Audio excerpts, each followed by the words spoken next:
Hi, I'm Christy Washburn. I teach 7th grade core and exploratory, and welcome to Back to School Night.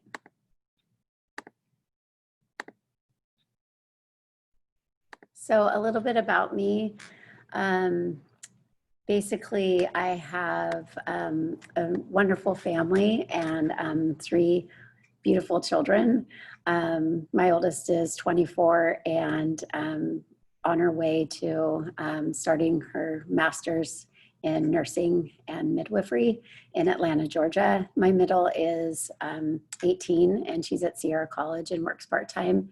And then my youngest is at Excelsior in 6th grade. So I'll look forward to having him here with me next year at Olympus. I've been teaching, this is actually the start of my 23rd year teaching. I've been at Olympus for 12 years and I was at Eureka School before it closed down and decided to try junior high, and I actually loved it. So I've taught 4th through 7th grade, but 7th grade is the most fun for me. So it's something I love to do. How can parents help? So junior high, it is very different from 6th grade. And some of the things that might help is to know to be understanding, but set expectations. Sometimes I've talked to parents and they feel like they want to take a back seat and let, oh, it's junior high, I'm gonna not get involved. But I recommend that you still do. They're still really young, and just know that, you're gonna understand when things happen, because they do. We all make mistakes and they're going to go through struggles, but know that they should know, just like I set expectations, that you have them at home as well. And then just always feel free to email me whenever you want. I always say trust but verify. So shoot me an email if you have any questions or concerns, and we can communicate that way. Or if you prefer a phone call, you can also email me and I could call you when it's convenient for both of us to chat. I also suggest signing up for Power School updates. When you get into Power School and you do that, you can assign weekly or monthly or daily. Weekly is suggested because I won't put into Power School every day, and daily is a little much, but weekly is probably perfect, and monthly is probably not enough just because too much time has passed. And you could also set the day that you want it to send to you via email. So whatever day works for you. I think it will go out to you on a Sunday unless you tell it to otherwise. I did send invites via email through for Google Classroom. So some of you are already in as a parent. So that's another way just to keep updated and know if your child didn't turn in assignments through Classroom. And it's a really good way to keep in touch through distance learning, because all of the work that we're doing is going to be usually submitted that way. Of course, there are some assignments that won't, but most of them will. And then 7th grade, I just try to promote independence and responsibility, like the kids to email me if they have questions. Of course, I also encourage parents to, but if it's a problem about school, having the kids get used to communicating and taking responsibility for their work, and that includes asking questions and asking for help. They will struggle. It might be uncomfortable, but it can be a good thing and will be a part of junior high just because it is so different. So if your child hasn't struggled in school and starts to, it's pretty normal. It's just there's different expectations. They're going to a lot more classes, and so it's just a different experience altogether. So I always tell the kids, when you struggle is when you grow.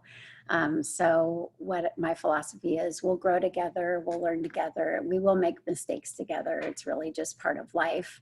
And so I don't really believe in fail in the way that most of us think of it. So I always say it's your first attempt in learning. So when we make mistakes, that's when we grow. So Zoom meetings. So basically I just have a picture of what the kids look like and maybe of what not to do. So I told the kids, no attending Zoom like in bed, like it's better for them to be, sitting at a desk or sitting at a table and you know, attending to the lessons. So I will take attendance daily during the synchronous learning time, and then the asynchronous time is time for them to work on whatever it is that I taught them. So it's kind of like being in the classroom, and lots of times I'll just stay on the Zoom and they could just hop back on if they have any questions, so that I'm there to answer those just like I would be in a classroom. We will have two separate meetings, one for English and one for history. Although, you know, since it's core, I do have flexibility, and some days we might do double English, some days we might do double history, it just depends. But those two meetings are on Mondays, Tuesdays, Thursdays, Fridays, but Wednesday I will combine the meetings. Since it's a shorter day, they'll have a half-hour Zoom call only on Wednesday for core. And then students are encouraged to email me if anything prohibits them from logging on, just so I know, because again, I will be taking attendance through Zoom. So it's important that I know why they aren't there if there's a problem with it. And then for just protocol, the kids know this, but cameras should be turned on, and then all students should be muted unless they're in breakout rooms or unless they want to talk, of course, then they should unmute.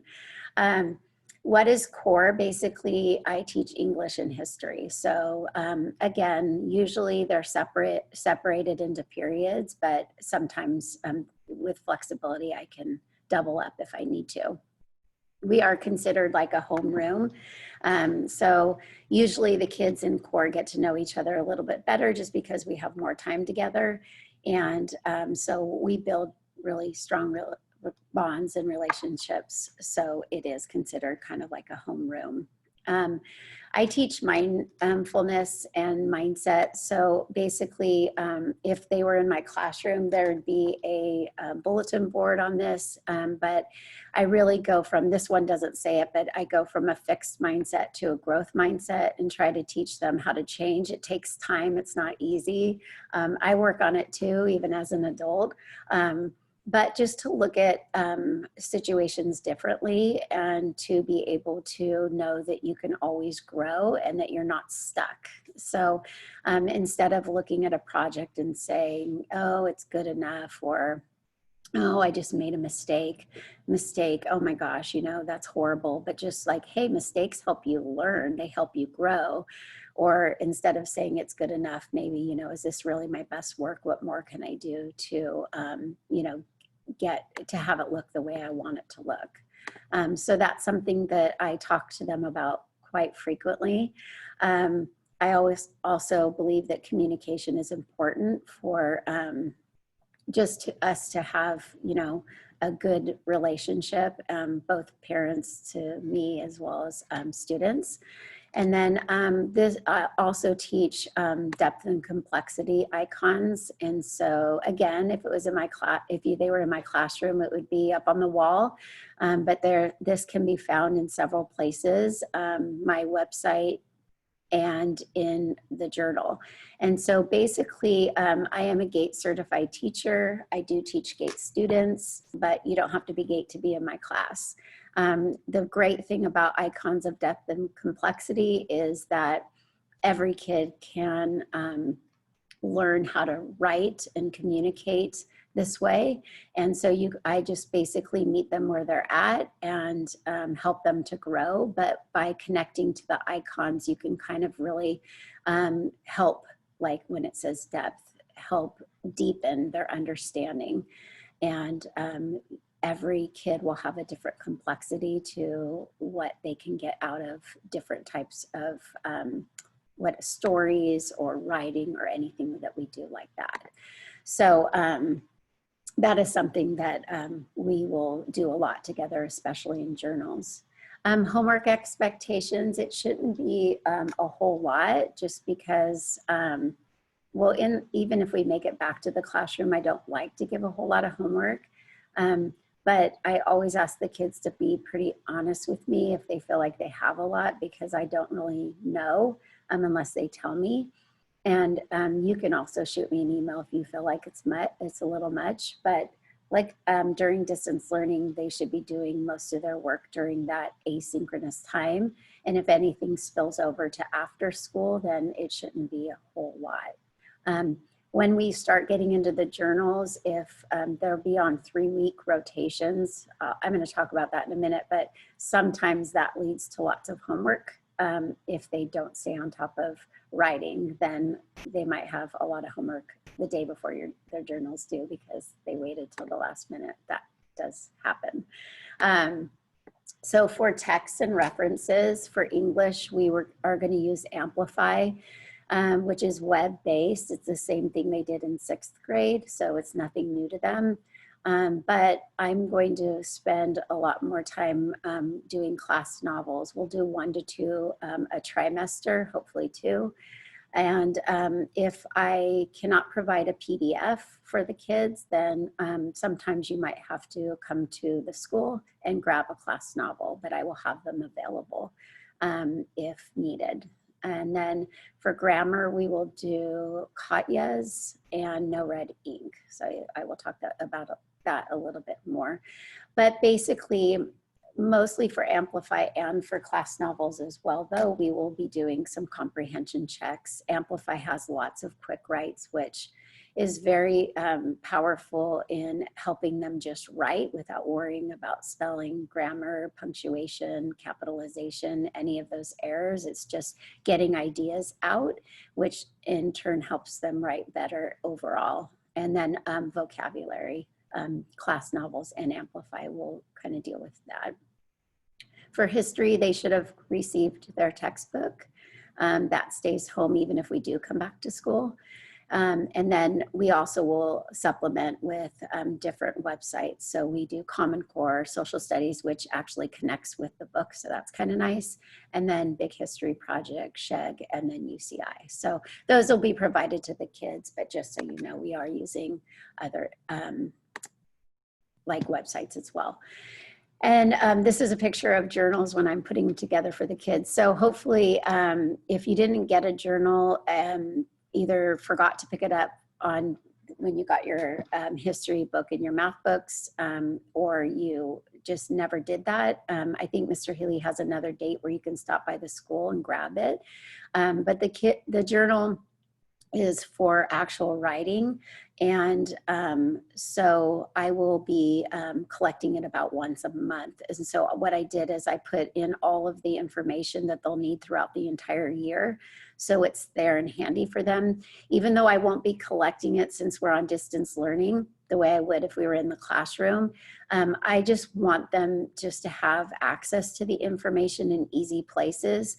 So they will see it in their journal. They'll also see it on my website, and they'll have it in classroom. So it's actually in 3 places. So I just want to make sure they can find it fairly easily. So that's the journal. I do encourage you to read your child's journal. Again, it's going to be different since it's not in the notebook, but you can ask to read it in classroom. You can ask them to print it out or ask them to pull it up. Again, I will amplify that. I've already talked about that, and then class novels. So Katya's is basically, it's grammar, spelling, capitalization, punctuation. It's really just where I give the kids paragraphs and it follows a story about some kids in a school called Horribly Hard Middle School. And they follow the story, and every day I put up a little section and they make the corrections, and then we grade it together. So I'm still going to do that through distance learning and over Zoom. And the great thing about it is if they pay attention, they can get 100%, because if they just make the corrections, they get 100%. But I use it as a tool to teach too. So every time they make a correction, I always ask why, and we talk about it as a class. So if your child doesn't know why, it's not a big deal. I tell the kids. So we end up learning the rules together. And so I would usually collect them in after we've done 5 of them. And it also helps them for writing a narrative as well, because it is a story. And then it also encompasses vocabulary as well. So that's another way they're going to get vocab through Amplify class novels and Katya's. And then I will supplement with No Red Ink, and that is all grammar. And so I will kind of make sure that they get kind of the basic grammar needs for 7th grade through No Red Ink and Katya's. For essays, which will be the same type of essays they were required to write in 6th grade. It's just from 6th through 12th, actually. They write the same, they have to know the same type of essay. So obviously every year the requirements increase, but it's still the same. So informational, argumentative, and narrative are the 3 types of essays. If we end up doing state testing, the kids would get one of those. And so they are gonna end up writing 2 for me. We'll do 1 in the journal, and then we'll do 1 outside the journal, but they'll be getting feedback for me on all 3 of those types of essays. In fact, sometimes they'll write more information and argumentative because of DBQs for history. So I'll get to that in a minute. And then they will be responding to stories, to the class novels that we've been reading. So that is also something that will be part of the journal only. But like I was mentioning a minute ago, DBQ stands for document-based question, and it is kind of a history type packet that relates to a culture that we're studying in history. And with those DBQs, it'll either be an informational essay that they have to write, an argumentative, and they'll have to use the documents that are part of this that talk about that particular culture and write an essay. So I'll teach them how to do that this year, and they'll be doing it in 8th grade as well, and even into high school. And a response analyses, they're gonna do those in high school as well. So I just teach them the basics in 7th grade for that. And then I haven't yet shared with the kids because I haven't haven't had a chance to get into it yet. But I do talk about the importance of reading, and I do require that they read a silent reading book. And I just ask for 20 minutes a day. So if you take a minute and you just notice the difference in how kids progress just by reading 20 minutes a day, it definitely does make a difference. So if your child reads more than 20 minutes, then you can just imagine the benefit of that as well. So they can go anywhere from being in the 90th percentile by just reading 20 minutes a day to, 5 minutes a day is the 50th, which is still better than none or even 1. So that's just something I always share because it is pretty interesting that kids who read, they're better writers, their word choice is better, they have, and there's just so many benefits to that.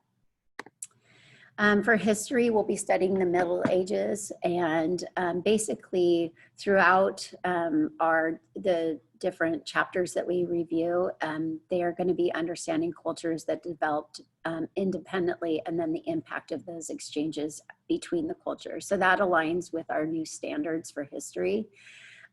Within history, we'll be doing geography and mapping. Grapes is a way of taking notes where you take a culture and they look at the geography, religion, accomplishments, politics, economy, and social structure. And so that lines up with grapes, and they'll learn to do that. If I get a chance, I'll teach them Cornell notes. It is a little bit easier in person, but I can do it on distance learning too, and I'll probably do it later in the year, but I will teach them that. And then I mentioned the DBQ, where they actually have to answer an essential question throughout the documents and then write either informational or argumentative. And then also we'll be doing projects. So they will be working together and collaborating even through distance learning with that.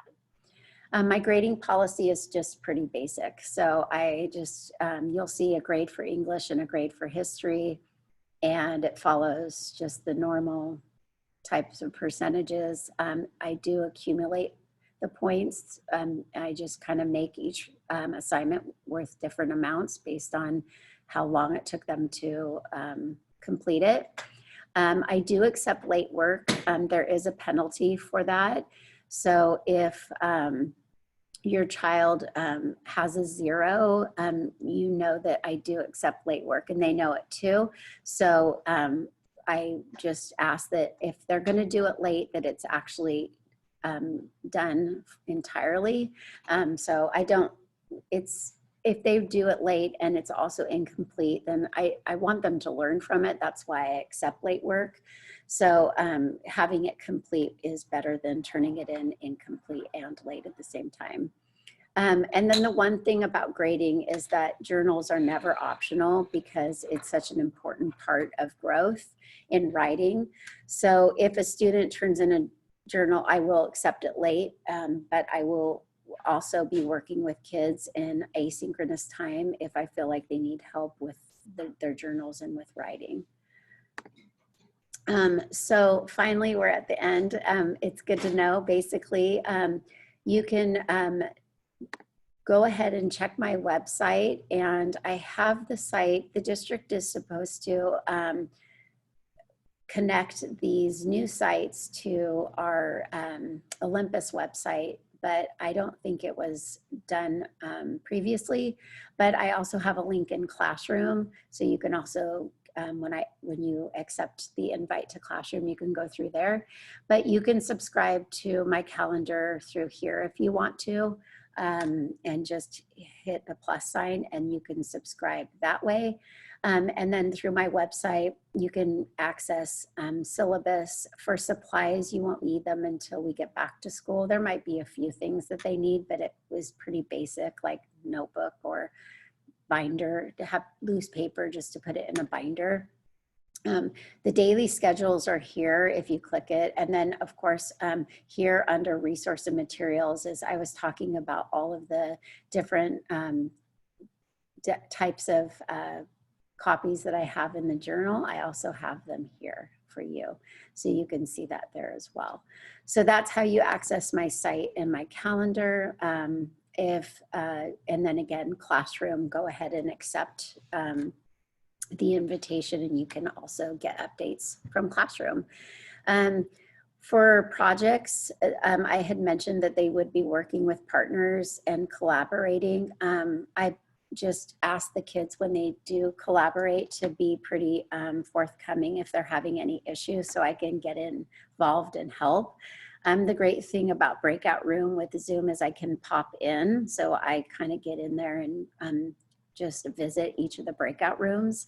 But they also will be able to do a rubric, complete a rubric for collaboration. So if they have problems or you're seeing lots of problems in groups, just encourage your child to email me. So, because sometimes, you know, in the classroom, I could see it easily, but through distance learning, it's not going to be so easy to make sure that everyone's pulling his or her weight. So if your child is sick and, you know, is so sick you can't even get on the Zoom call, then however many days they're absent, they have that many days to make up the work, just like normal.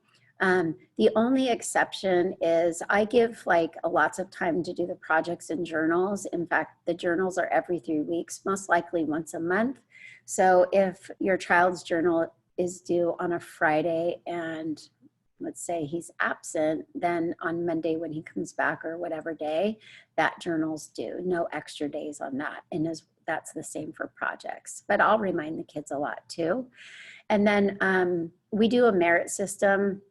Not quite sure how it's going to work with Zoom, but the information is in the student handbook. But basically, I'm a firm believer in natural consequences. And if there's anything that I need to address behavior-wise, I can also just put a student in the waiting room through Zoom and then have a one-on-one conference with that student, you know, later when I need to. Every once in a while, there might be something that you need to print. But if you have printer issues or need packets, like when we do DBQs, they'll be pretty thick packets, and I will provide those packets for you to pick up at school. You just might have to stop by and grab it from the desk there. And if you do have any printer issues and you need something else printed, just shoot me an email and I could send it up to the office for you.